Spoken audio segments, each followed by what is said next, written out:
I am the owner of LuvAandR Cute and Comfy Boutique, and today I want to talk to you about how you can get over your fear, or different ways for you to be able to get over your fear for starting your own business.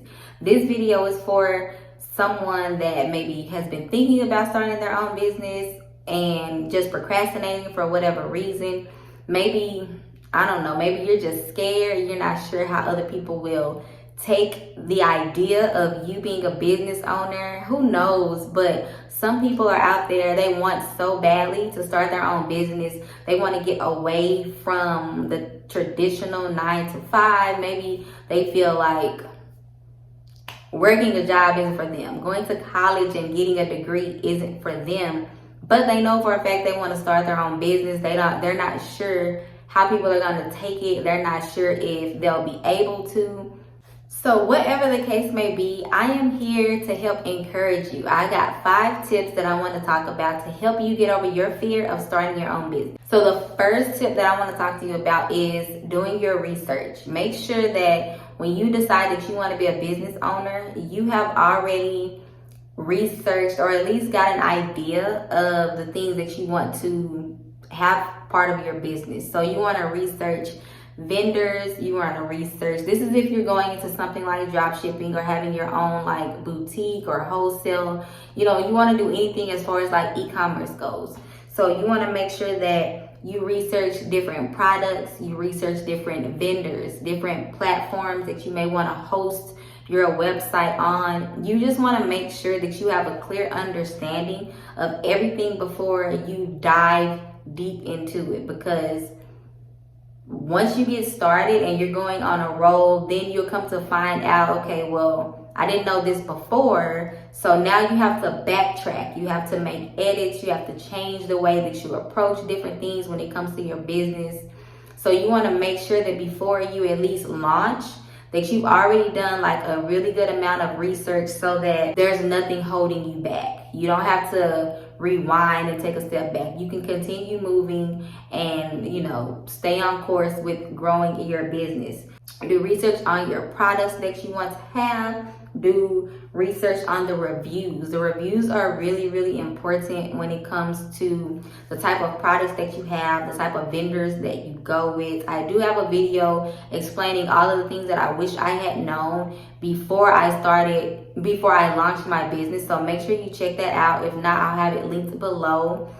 But those are things that you need to take into consideration, because just like with anything else, if you order food from somewhere, 9 times out of 10, you check the reviews. You just check the reviews for everything. So having reviews for your online business is no different. Check the reviews and make sure that everything is top of the line, or at least, you know, up to the standards that you hold for yourself, your brand, and your boutique.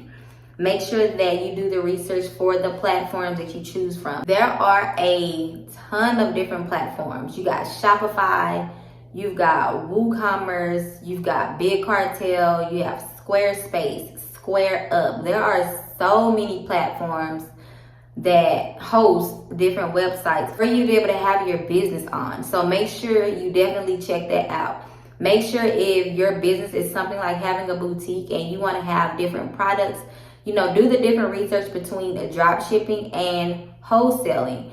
Make sure that you have a clear understanding and that your budget will fit whatever lane you decide to go in. If you decide to do drop shipping, you don't have to have any upfront costs, because all you really need to get started are pictures and videos so that you can promote yourself.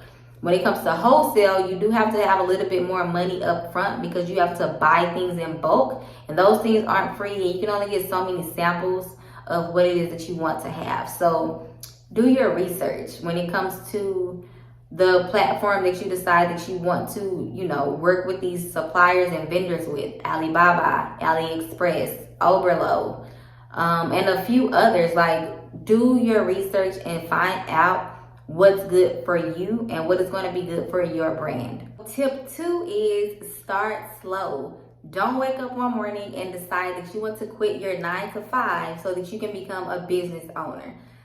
You don't have to do that. You can definitely take your time and transition into this field, because Y'all, it is not easy starting out for everybody. Everybody don't just have an automatic sale the moment they launch, okay? So transition into this after you've, done your research and you've decided what lane you want to be in, what type of business owner you want to be. It's okay to take your weekends and, build an idea of the brand that you want, create a logo for yourself. Just take your time and transition into this whole process, because that's what it's going to be. It's a journey, it's a process, it's fun, but you don't want to rush into anything, okay? So save the money and use your 9 to 5 to invest here and there, so that when it is time for you to get ready to launch, you can have the money, you can have the finances, you can have the mind state to have the samples you need. You can have the mind state to just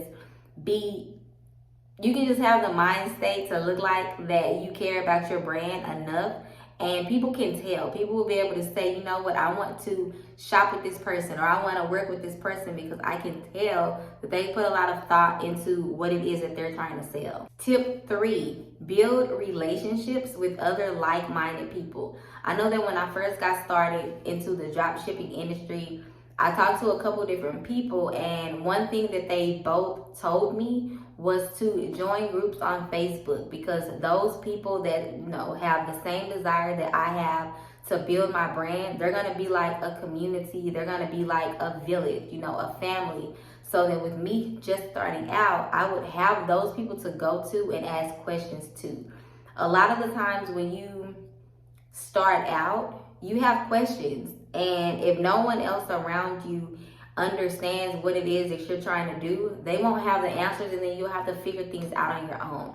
So keep that in mind, while you're trying to figure out the lane and the brand that you're trying to go with. Go ahead and join some groups on Facebook. I don't have an Instagram, so I don't know how that works, but that just goes along with research.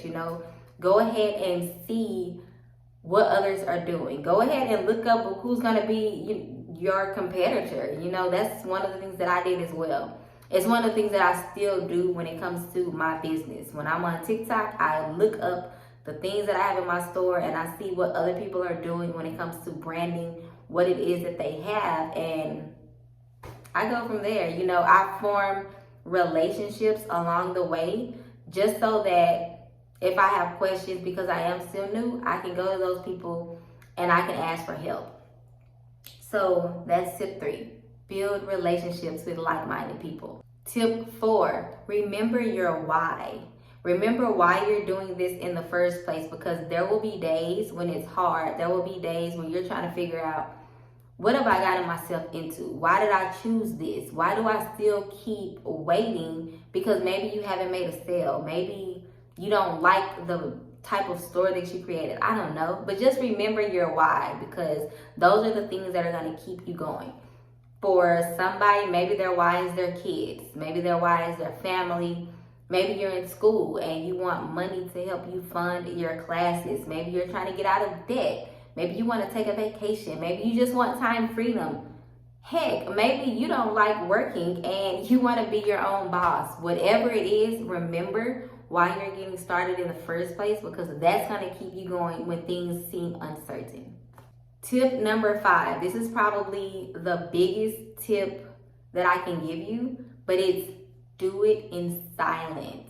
Create your brand in silence. Not everyone is going to see your vision. Everyone won't understand the path that you're trying to take. Not everyone is going to see giving up a 9 to 5 to create your own business, or just creating your own business in general. Not everyone is going to understand that concept. They're going to probably, try and talk you out of it. So go ahead and do everything that you need to do. Get everything up and running, and then let people know. And even with letting people know, be selective with the people that you allow to know. When you start a new brand, at least, again, this is for me and my experience, my online store is my baby. And whenever anyone tries to deter me from putting my focus into my store and creating my brand, even when it comes to here on YouTube creating this content, not everyone will understand, the creative side of a content creator. Not everyone will understand the person that is driven to have their own. So move in silence for as long as you can. And if you do decide to talk to people, allow it to be the people that are like-minded like you. Allow that to be someone that supports you, and you just have to know your circle. You have to know your community and your village. If you don't have anyone that can support you, then definitely move in silence. But otherwise, go ahead and tell, a selective group of people, because they can also help you. So that's my biggest tip. Number 5, move in silence. Do it quietly, and don't allow anyone to change your focus. Hopefully this helped anyone that may be fearful of starting their own business. And yeah, good luck. I support you wholeheartedly. And if this video is for you, put the information to your business in the comments, because I would love to check it out, and I would love to allow others to check it out as well. So I put out content every Sunday morning at 6 a.m.